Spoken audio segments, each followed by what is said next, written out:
Assalamualaikum warahmatullahi wabarakatuh.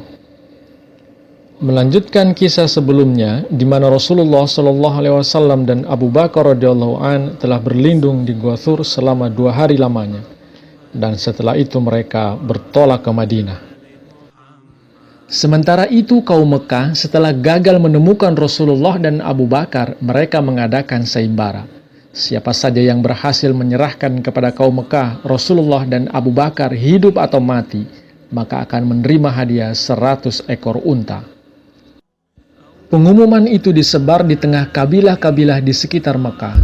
Tergiur oleh hadiah itu, Suraqah bin Malik bin Jusum, seorang kepala kabilah Baduy, berangkat mengejar dan akhirnya melihat rombongan Rasulullah di jalan menuju ke Madinah.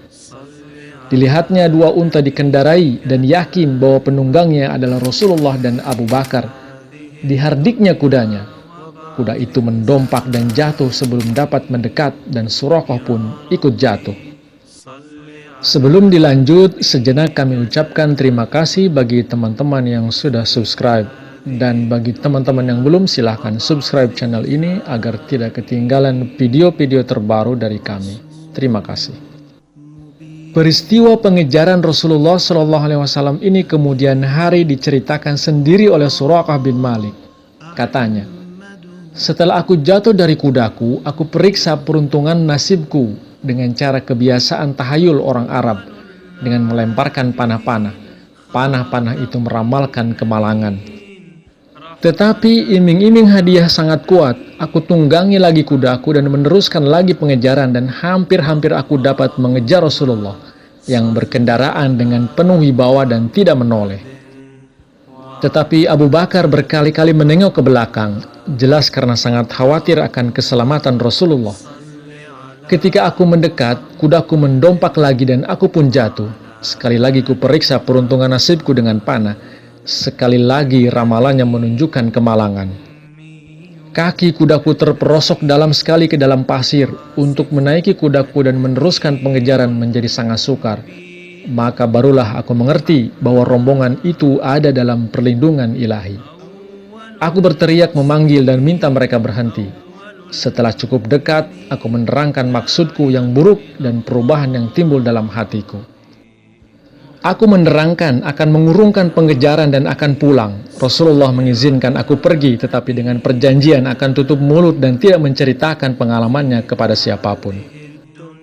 Aku mulai yakin bahwa Rasulullah adalah benar dan ditakdirkan untuk berhasil. Aku memohon kepada Rasulullah untuk menulis keterangan jaminan keamanan untuk keperluanku pada saat beliau sudah berjaya. Rasulullah Shallallahu Alaihi Wasallam menyuruh Amir bin Fuhairah membuat surat keterangan jaminan, dan dilakukannya dengan segera. Ketika aku sudah siap untuk pulang dengan membawa surat itu, Rasulullah menerima kabar gaib tentang kemudian hari dan bersabda, Suraqah, bagaimana engkau akan merasa kalau memakai gelang-gelang emas Kisra di pergelanganmu? Tercengang atas kabar gaib itu, aku bertanya, Kisra yang mana? Kisra bin Hormiz, Maharaja Iran? Rasulullah menjawab, betul. 16 atau 17 tahun kemudian, kabar gaib itu menjadi sempurna secara harfiah. Suraqah menerima Islam dan pergi ke Madinah. Rasulullah wafat, dan sesudah beliau, mula-mula Abu Bakar dan kemudian Umar menjadi khalifah. Kemudian bertambah besarnya pengaruh Islam menjadikan bangsa Iran iri hati dan mendorongnya untuk menyerang kaum muslim. Tetapi daripada menundukkan kaum muslim, mereka sendiri yang ditundukkan.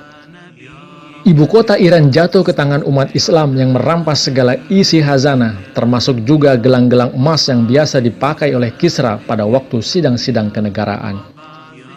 Sementara itu, sesudah Suraqah masuk Islam, ia sering menceritakan pengejaran Rasulullah dengan rombongan dan menggambarkan apa yang telah terjadi antara dirinya dan Rasulullah dalam peristiwa itu. Saat rampasan-rampasan perang diletakkan di hadapan Khalifah Umar, beliau melihat gelang-gelang emas itu dan ingat akan perkataan Rasulullah terhadap Suraqah. Hal itu suatu kabar gaib agung di masa Islam, sama sekali tak berdaya.